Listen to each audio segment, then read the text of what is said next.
matondo mingi balandi ya congolokolenews.com ba internaute nyonso obo mesana kolanda site na bino site kitoko oyo ba mama oyo bandeko oyo bazalaka toujours ba héros de l'ombre soki je crois soki bozomona héros de l'ombre akomi komona na boeseke il y a quelque chose tozaki na likama moneno ekomelaki biso mais nzambe na biso abundeli biso nzambe na biso asaeli biso tokanisaki bongo nzoka ndeza bongo te mais topesi nzambe elongonya na oyo nyonso asaeli biso na kata site na biso malgré oyo ekomelaki biso mais nzambe asali toujours restauration malgré toyebi ete boyokaki sango ya likama ekomelaki mama na biso Gidi na kati ya reportage mais na minute oyo nzambe azosunga santé eza bien malgré aza na plaque na liboko mais nzambe wana azobatela toujours azopesa toujours santé kolongono yango wana omoni ke nga au serviteur na bino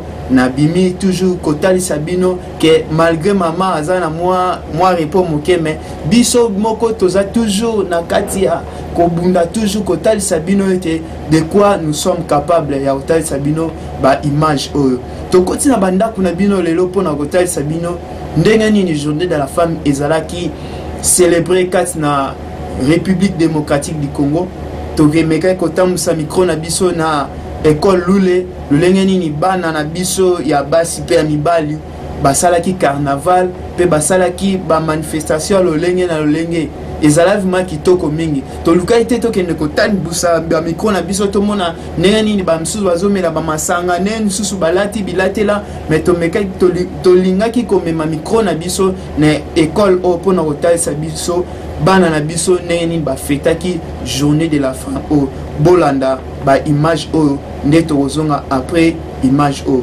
merci.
Yo, wali baba.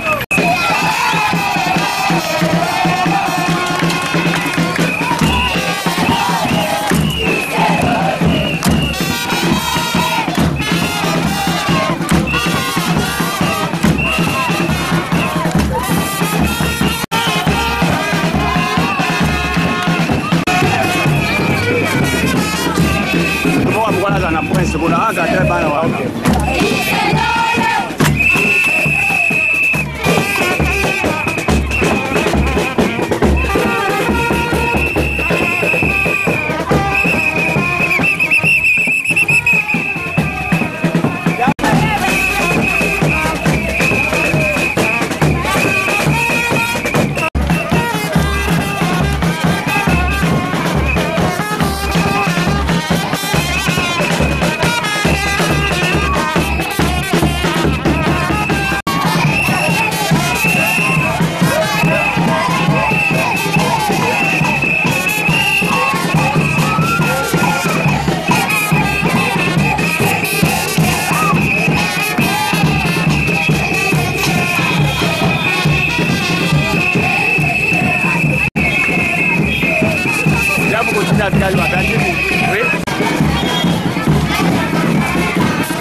Bande Komalandi, Baboti nyonso na pesi bino mbote.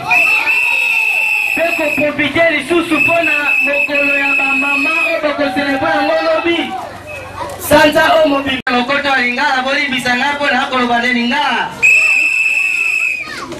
Bande kona bisa mama soki bozali na ibite soki boali o boali boali.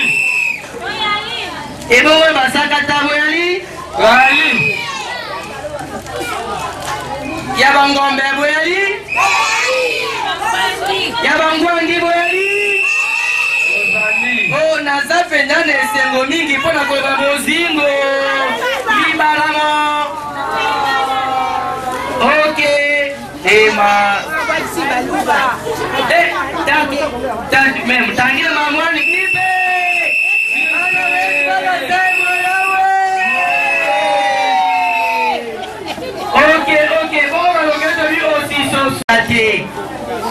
On peut dire que Bazate. Boyalité. Tozana bantembo oyo ya baminoko mboka ya bamboka belé meke. Engana kolinga boy. Tango misiko kozala balancer oyoki yango soki eza monoko mboka na bino otombo loboko po ondimbola pe maloba nini oyo bayebi na lo monoko na bino. Boyeto boyete. Boyeto boyete. Ali Soloma. Ali Soloma. Yaba malia basate. Ali Soloma. Soloma. Ali. Kolai. Bango bazo domine. Bazo domine. Bako mando mama. Basante bake wapi? Boyali stand Luba. Baluba bazaliwa.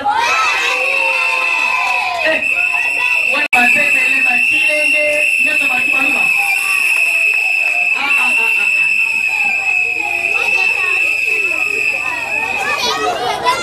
Tomoni kuna suate Bakongo bazaliwa.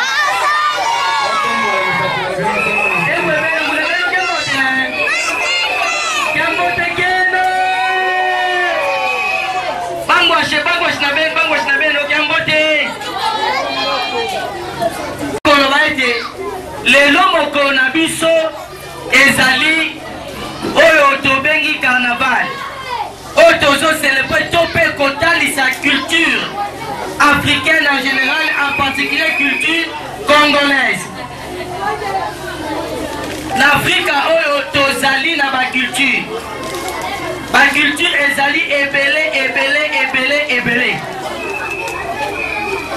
et biso mpe tolingi toyeba mpe ekolo na ekolo lolenge nini na mboka na bango swati babalisaka lolenge nini balobaka te pouvoir na bango mingi na banoko bamosu pouvoir na bango mingi na bakoko bamosu pouvoir na bango mingi na batata mwasi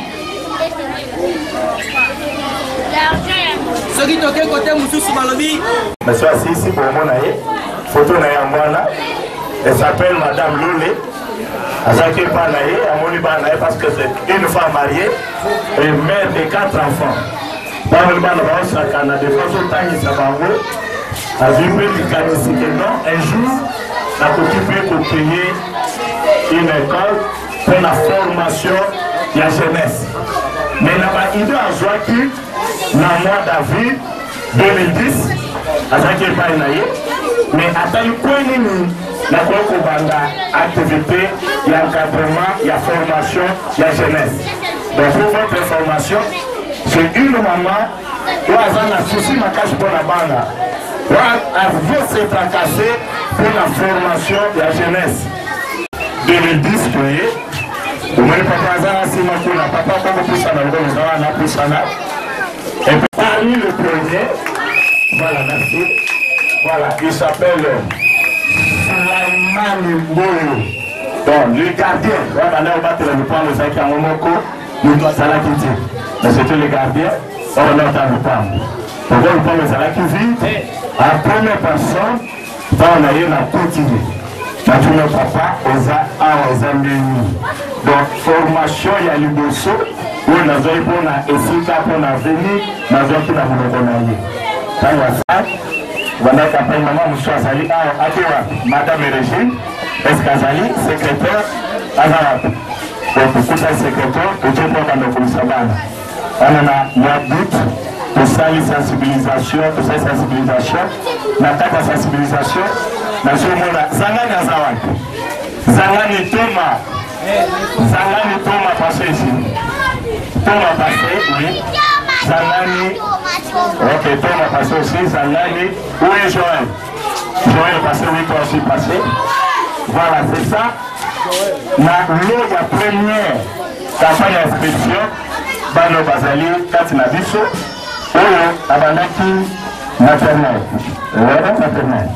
Sabana maternelle. Qui encore? Kavena. Toi, tu te réunifies. Ok, oui. Si vous avez la photo, il y a Kala, dans la Kisabine, pas photo à Kala. Voilà, et dans la quatrième. Ok. Donc voilà un peu, Bano Babandaki, la Kataline. Donc c'est là qu'il y a des ouvertures, la prière. Maintenant, ça ouverture, après. Tobandi Moussala, la mois de septembre 2010. Donc c'est l'année scolaire de Mata 2010-2011. Tobandaki, dans le programme, des voies qui va difficulté velée, entre autres inondations. Bien-aimé ceux qui m'ont répété, Maï Matiti Awa. Donc on a fenêtre haut, Maï Komi Awa. Pour ça, on a comme Awa, c'est pour ça qu'on a petit baba, sur 4-5, pour Matsibana Nikoni. Et là, ceux qui moulent les bandits, qu'on a obligé à communiquer bala. Donc, on a vraiment bien été, on a moulé les bandits de la jeune Makas. On a une histoire, nous avons fait un petit tomo, dans le mois de janvier 2011. Donc, moyen et encore temps à venir, et ça l'a quitté. Et la difficulté à Makasi, pour te connaître vraiment la Katia Moussala Oro. Mais ça m'a encore sur ma biso, pas comme en 2012. Société Africaine, Basali Moussala, Basomone c'est la fleuve, Bani Kitabia, qui vient au Kotaki, pour nous respecter le programme Nabiso, Nabajo Nabiso, Kino Levo, inondation et ça m'a dit sauté. Après, on a pris Kwana, Tomanaki, Nabalaki, Bazapé, moi et Belé, mais parmi les anciens, chef coutumier, tu peux avancer, chef coutumier, voilà, tu mets Maboko, avec parmi les doyens. Ça fait 5 ans qu'on peut tenir classe à première. Donc, merci. Pour mettre là 3 sections directement, maternelle, primaire et secondaire. Donc, parmi les doyens.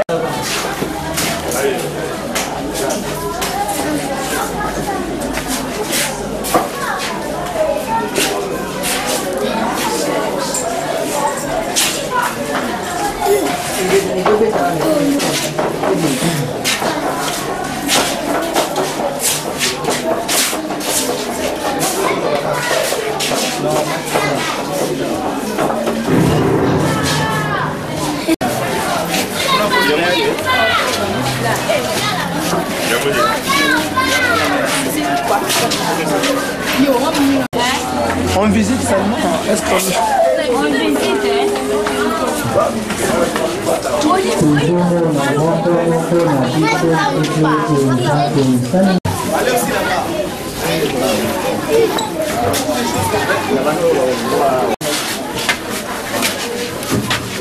Oui, ici, ça, c'est le pas de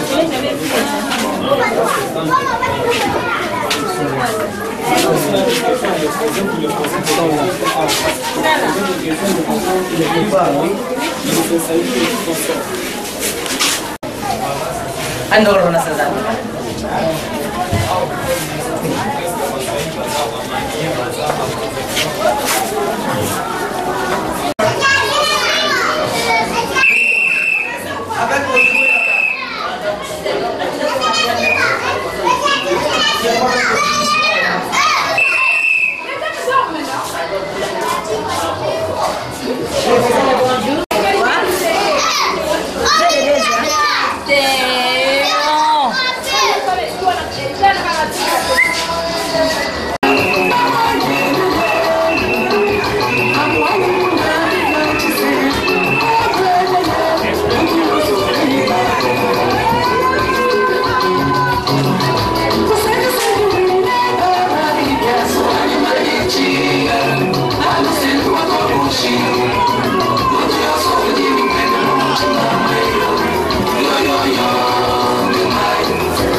Monsieur le directeur, vous êtes le directeur du lycée de Damantou. Aujourd'hui, c'est la deuxième édition de votre école là. Vous avez organisé le carnaval ce matin. Quelle est votre impression par rapport à cette journée?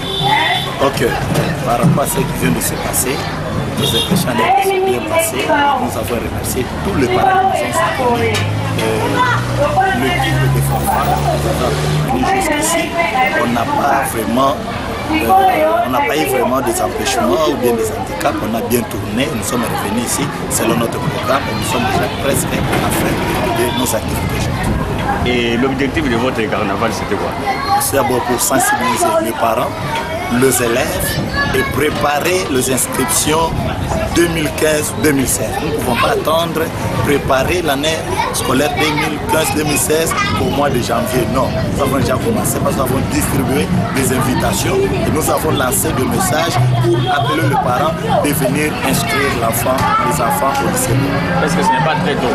Ce n'est pas très tôt, donc on commence directement. Ce sont des préparatifs. Donc quand quelqu'un a déjà le message, ils vont commencer à se préparer. Nous avons sensibilisé parce que c'est à ce moment ici qui doivent aussi acheter des fournitures et consorts. Au mois de septembre, les histoires montent. Et des écoles, à ce moment-là, les parents commencent à se poser des questions. Où est-ce que je vais aller caser mon enfant? Où est-ce que je vais inscrire mon enfant? C'est ça le moment où le parent peut méditer calmement et au mois de septembre, vous amenez l'enfant à l'école sans problème. Et vous avez un message à lancer aux parents qui sont ici? Oui, il y a un message. Nous demandons à tous les parents de ne plus dormir, de ne plus fuir loin de nous parce que nos inscriptions sont gratuites. Qu'ils puissent venir inscrire les enfants sans se gêner. Mais maintenant, qui vont passer, nous allons les recevoir et les donner nos instructions. Et au mois de septembre, au mois d'août, nous commençons la première phase des inscriptions. Et comment vous allez inscrire parce que l'année n'est pas encore terminée pour cette année? Non, là, nous allons donner des informations pour ce qui concerne les inscriptions. Et nous attendons le calendrier scolaire. Nous avons déjà les calendriers scolaires. Donc, on va voir première phase et deuxième phase. Nous allons respecter le programme établi par l'État. On n'a plus besoin des États. Merci beaucoup.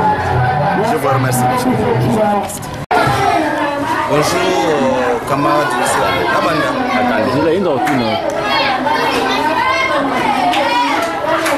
Monsieur le député, bonjour. Bonjour, monsieur le journaliste. Vous êtes directeur à la deuxième direction. Nous sommes à Massina, nous sommes à Bambou, c'est la direction générale. Qu'est-ce que vous êtes venu faire aujourd'hui? Ouais, d'abord, je suis invité, pas invité, mais selon l'éthique de notre entreprise. Donc vous êtes parmi les organisateurs? Nous sommes parmi les organisateurs. Notre concours, c'est que ce carnaval qui se réussit. C'est ça, c'est pourquoi nous sommes là. Et aujourd'hui, c'était quoi? Bon, il s'agit du carnaval, la deuxième édition du carnaval. L'année passée, ça s'est déroulé, toujours ici, mais ça c'est la deuxième édition, qui est même dénommée la culture africaine. Quel a été l'objectif de ce carnaval? Ok, ce carnaval d'abord a deux objectifs. Le premier, c'est d'abord la sensibilisation des enfants, des parents, tous les camarades du lycée Rollet à connaître encore notre culture.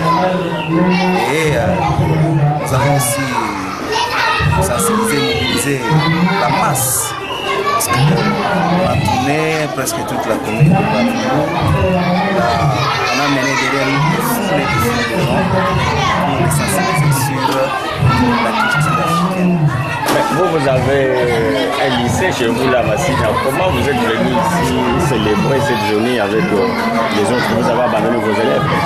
Non, d'ailleurs pour nous, lycée aujourd'hui, la journée des cultures. Donc c'est une activité qui est connue dans nos programmes. C'est parmi les programmes du lycée. Donc on n'a rien bafoué. Donc la fois prochaine, ça sera aussi pour vous? Oui, rendez-vous c'est le 2 avril. D'ailleurs je vais vous inviter, journaliste, il faut être là. Parce que le lycée est encore en ébullition. Le lycée va toujours avec le système d'excellence. Donc vous regardez la fusée quand ça va, ça ne recule pas. Vous avez des messages à lancer aux parents, c'est bien sûr maintenant, là, des Barumbu et ceux qui sont des Massina aussi. Oui, tous les parents de Barumbu, de Massina, c'est-à-dire tous les parents du lycée, même ceux qui n'ont pas encore fait inscrire leurs enfants au lycée, je les invite. L'année prochaine, vraiment, les places sont vraiment là pour tous les enfants. Donc, nous allons les accueillir à grâce. C'est ça le message fort. Merci, monsieur. Qu'est-ce qui se passe aujourd'hui? Il y a un carnaval qu'on a organisé, c'est une deuxième édition. Donc l'année passée, il y en avait, cette année aussi. Et on a surnommé notre carnaval Retour à l'authenticité singulière avec la culture africaine. C'est comme ça que nous avons vu être alliés à nos cultures. Ce n'est pas pour l'occasion du mois de la femme? Comme c'est c'est aussi pendant le mois de la femme. Je souhaite une bonne fête à toutes les mamans ainsi qu'aux jeunes filles. Le carnaval, les gens ne comprennent pas. Carnaval sera aussi. C'est un terme qui vient plus de l'Occident. C'est une journée où on fête, on se réjouit selon nos cultures, dans des accoutrements l'accoutrement dont on cherche à se déguiser, où on ne vous reconnaît pas tellement. Et nous voyons avec le Brésilien qui le font, les Européens aussi le font. Et nous avons fait aussi selon notre culture, dire on s'habille selon notre culture ancestrale. Et ce n'est pas la publicité? Non, c'est pas une publicité, c'est une manifestation, ça fait partie de l'enseignement de notre pays. Parce qu'on dit qu'il faut qu'il y ait des journées culturelles, il faut crier, voilà, nous avons créé cette culture. Ce n'est pas une publicité, mais ça fait aussi partie. Et pourquoi avez-vous choisi seulement cette date aujourd'hui, le 7, qui coïncide avec la fête du phare? Ça ne tombe pas le jour de la fête, c'est pendant le mois de la femme, oui, mais ce n'est pas le 8 mars, c'est le 7 mars. C'est une journée culturelle, pourquoi? Parce qu'aujourd'hui aussi c'est la proclamation de la 3e période de toutes nos écoles primaires, c'est le calendrier scolaire de notre pays. Vous avez des lycées, lycée Loliamassina. Vous avez choisi cet endroit pour vous? C'est le premier né. On privilégie toujours le premier né. Voilà, c'est notre premier né. On l'a privilégié. Et vous êtes satisfait? Oui, plus que satisfait. Et puis, avoir ce qui s'est passé, c'est une réussite. On n'a pas échoué, on a réussi. Et votre dernier mot? Le dernier mot, j'invite les parents à venir inscrire leurs enfants dans notre école. Ils auront une bonne éducation, une bonne formation pour leur vie. Je vous remercie, madame. Merci beaucoup, c'est à moi de vous remercier. Merci.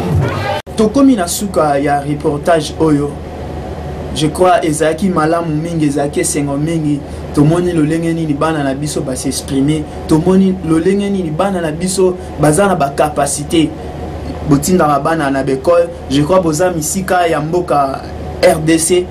Bana na bino batanga na bekol par-ci par-là. Bomeka kotinda ba quelque chose pour na kotalisa comment bana bino bakoyi kotanga.